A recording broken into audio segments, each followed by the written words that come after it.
முன்னாடியே நான் அசிங்கப்படுத்திருச்சு இந்த கூகுள். இப்படியே வந்த வழியிலே போகணும்னு வை, மெயின் ரோட்டை பிடிச்சிடலாம். அங்கேருந்து அசால்ட்டாக ரெகுலர் ரோட்டை பிடிச்சி போயிட்டே இருக்கலாம்.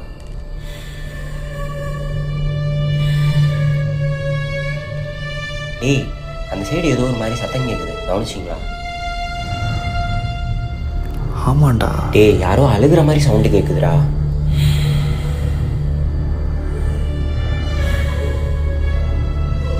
டேய், சவுண்டுக்கு தான் கேட்குது.